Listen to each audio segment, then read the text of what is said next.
आज का पहला सवाल है, बुद्ध, महावीर, नानक, कबीर इत्यादि संतों ने, ब्रह्मज्ञानियों ने किन ग्रंथों या क्रियाओं के द्वारा आध्यात्मिक ज्ञान का खजाना पाया? महत्वपूर्ण सवाल है। इन ब्रह्मज्ञानियों ने किन्हीं ग्रंथों, शास्त्रों, सिद्धांतों अथवा क्रियाओं से ज्ञान का खजाना नहीं पाया। इस बात को खूब अच्छे से समझ लीजिए।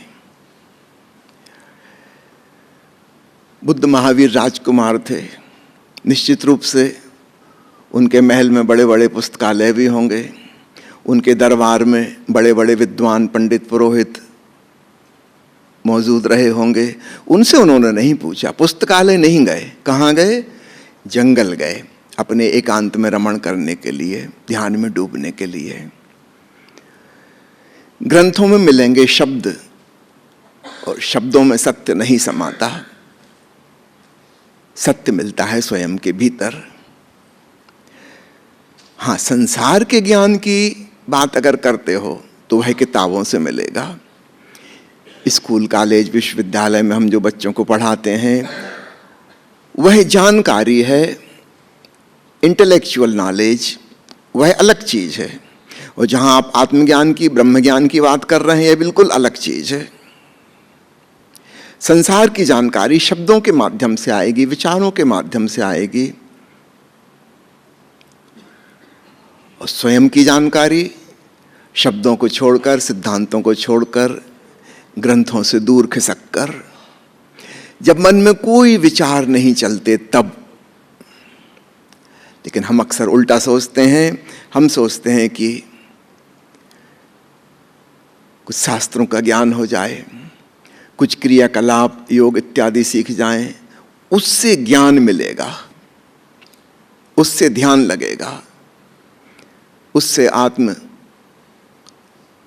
ज्ञान होगा, ब्रह्म का ज्ञान होगा। नहीं, ऐसा नहीं है। पहले ध्यान लगेगा, तब आंतरिक ज्ञान घटित होगा। इस बात को खूब अच्छे से समझ लेना। असल में मुश्किल इसलिए खड़ी होती है, हम एक ही शब्द का इस्तेमाल करते हैं ज्ञान का दोनों बातों के लिए। एक इंटेलेक्चुअल नॉलेज है, एक एग्जिस्टेंशियल एक्सपीरियंस है। दोनों बिल्कुल ही अलग अलग बातें हैं। एक पढ़ाई लिखाई से मिलेगा, दूसरा शांत होकर, चुप होकर, मौन होकर अपने भीतर स्वयं का एहसास होगा। अगर तुम भीतर इनर डायलॉग कर रहे हो, बोलते ही जा रहे हो, विचार का मतलब होता है आंतरिक वार्तालाप। तुम किससे बात कर रहे हो? वहां कोई और तो है नहीं। वार्तालाप करना, संवाद करना दूसरे के संगोपयोग का है। भीतर तो तुम अकेले ही हो। अगर तुम बातचीत जारी रखोगे, विचार चलते रहेंगे, स्वप्न तैरते रहेंगे, तो तुम अपने भीतर फिर पहुंच ही नहीं पाओगे, स्वयं का ज्ञान नहीं हो पाएगा। बेहतर हो हम दोनों के लिए अलग अलग शब्दों का उपयोग करें। जैसे अंग्रेजी में नॉलेज और विजडम, हिंदी में जानकारी और विवेक। इससे बिल्कुल स्पष्ट हो जाएगा। जानकारी यानी सूचना, इंफॉर्मेशन। विवेक बिल्कुल अलग बात है। कबीर साहब को दस्तखत करना भी नहीं आता, कागज कलम को कभी हाथ नहीं लगाया, लेकिन उनसे ज्यादा प्रज्ञावान, उनसे ज्यादा विवेकपूर्ण आदमी कौन हुआ होगा? और हम जिनको इंटेलेक्चुअल जायंट्स कहते हैं, अत्यंत बुद्धिमान, नोबेल प्राइज विनर, जिन वैज्ञानिकों ने परमाणु की खोज की और परमाणु को कैसे तोड़ा जाए उसका अन्वेषण किया, हमारी दृष्टि में बहुत बुद्धिमान, लेकिन अगर गौर से देखो विवेकहीन है। इनकी वजह से हिरोशिमा और नागासाकी के 1-1 लाख आदमी 1 सेकंड में राख हो गए, और सारी दुनिया के लिए भविष्य में परमाणु युद्ध का खतरा हमेशा हमेशा के लिए हो गया।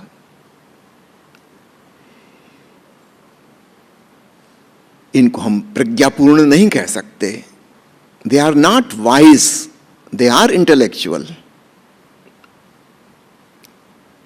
कभी कभी मैं मजाक में कहता हूं they are not wise but otherwise, ठीक उसका उल्टा है, बिल्कुल विपरीत।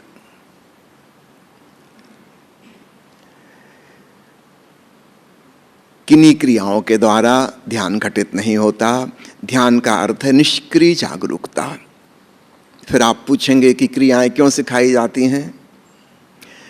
क्योंकि आप निष्क्रिय सीधा सीधा नहीं बैठ पाते, मजबूरी है इसलिए, ताकि आप थक जाओ और थोड़ी देर के लिए निष्क्रिय हो जाओ और सजग भी रहो। तो ऐसी परिस्थिति उत्पन्न करने के लिए विधियां खोजी गई हैं। जिस दिन आपको ध्यान की झलक मिल जाएगी उस दिन कोई क्रियाएं जरूरी नहीं रह जाएंगी। उस निष्क्रिय जागरूकता में आप हमेशा डूब सकते हो। तो पहली बात याद रखना, शब्दों से, सूचनाओं से, ग्रंथों से, शास्त्रों से आत्मज्ञान घटित नहीं होता। दूसरी बात, क्रियाओं के द्वारा जो कि शरीर के तल की हैं, उनसे आत्मा का ज्ञान कैसे होगा? दोनों का डायमेंशन ही अलग है। एक फिजिकल बॉडी है, दूसरी स्पिरिचुअल कॉन्शियसनेस है। इन दोनों का तो कोई तालमेल हो नहीं सकता।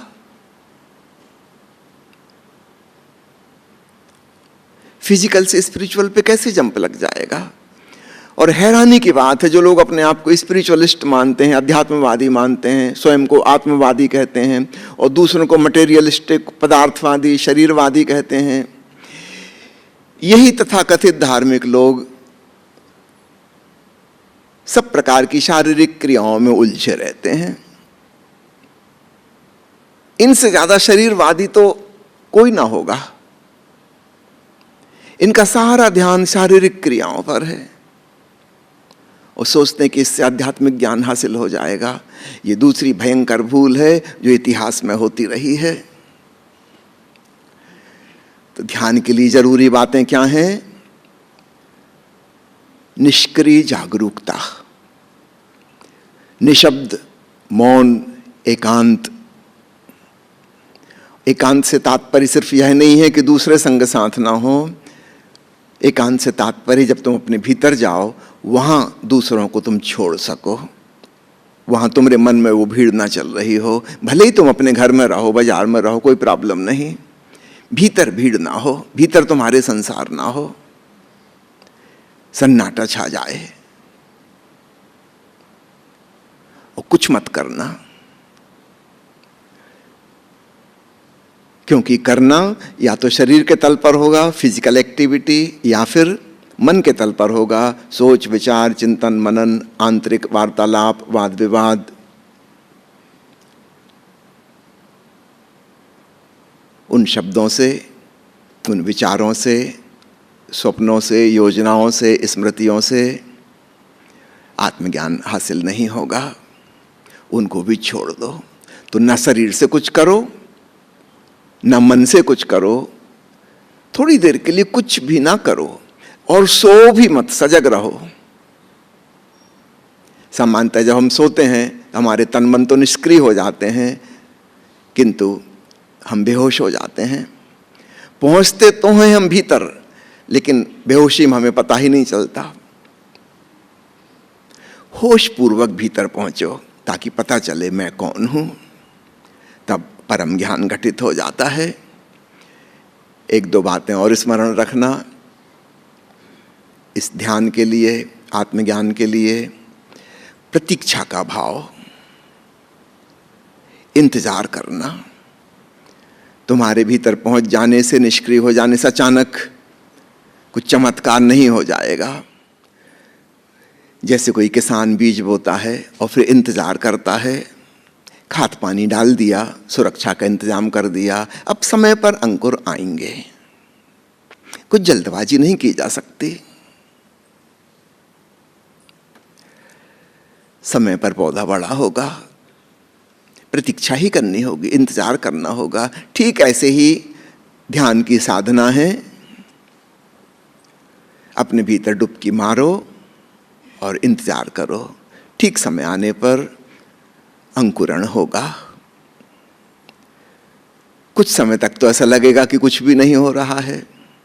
कई बार बच्चों को होती ना जल्दी, आम की गुठली बगीचे में दबा दी और रात भर नींद नहीं आ रही चैन से कि क्या हुआ, कितना बड़ा हो गया होगा आम, अब तो सैकड़ों फल लग गए होंगे, कल सुबह सारे दोस्तों को बुला के पार्टी कर लेंगे। सुबह जाके देखता है वहाँ तो कुछ भी नहीं, उखाड़ के देखता है गुठली वैसी की वैसी है आम की। बच्चा बड़ा दुखी हो जाता है, हद हो गई, कुछ नहीं हुआ। ऐसा अधैर्य अगर रखा ध्यान के संग तो कुछ भी नहीं हो पाएगा। बार बार गुठली उखाड़ के मत देखना, फिर तो कभी भी अंकुर नहीं आएगा। इसलिए साधना के संग धैर्य एक महत्वपूर्ण हिस्सा है साधना का। निर्विचार निष्क्रिय सजगता में डुबकी मारते रहो नियमित रूप से, और इंतजार करो समय आने पर निश्चित रूप से वृक्ष पनपेगा, फल भी आएंगे। और एक बात और स्मरण रखना, वो भी बहुत काम आएगी, वो है सर्व स्वीकार का भाव।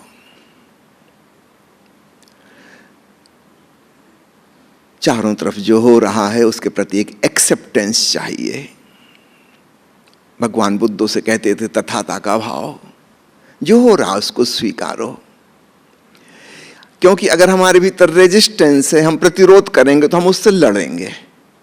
समझो आप शांत हुए ध्यान में बैठने के लिए, वो कुत्ता भौंका, अब क्या करोगे? सड़क पे किसी ने हार्न बजाया, पत्नी ने किचन में चम्मच गिराई, बच्चा रोया, तुम ध्यान करोगे तो क्या सारी दुनिया बंद हो जाए? सब चीजें होती रहेंगी। अगर तुम्हारे भीतर से एक स्वीकार भाव है कि ऐसा होगा, स्वाभाविक है, तब तुम प्रतिरोध नहीं करते और तुम निष्क्रिय रह पाते हो। जैसे ही प्रतिरोध आया, तुम्हारे भीतर विरोध उत्पन्न हो गया कि नहीं, कुत्ता क्यों भौंक रहा है? जब मैं ध्यान करने बैठता हूं तभी पत्नी बर्तन गिराती है, मुझे डिस्टर्ब करना चाहती, बच्चा क्यों रोया? दुनिया जैसी चलती है, चल रही है। तुम इसको ध्यान का विपरीत मत समझो। एक स्वीकार का भाव है तो तुम निष्क्रिय रह पाओगे भीतर, वरना तुम्हारे भीतर उथल पुथल मच जाएगी। ऊपर से भले ही तुम आसन साध के बैठे रहो, भीतर मन में द्वंद्व उत्पन्न हो गया। तो इस बात का ख्याल रखना। ये वाली बातें हैं महत्वपूर्ण, जिनसे ब्रह्म ज्ञान हासिल होता है, ग्रंथ नहीं, फिजिकल एक्सरसाइजेस नहीं। ध्यान विधियों का उपयोग उस निष्क्रिय जागरूकता में जाने के लिए है, क्योंकि हम सीधे सीधे एकदम से निष्क्रिय भी नहीं हो पाएंगे। लेकिन जिस दिन यह कला आ गई, उस दिन फिर किसी विधि विधान की जरूरत नहीं रह जाती।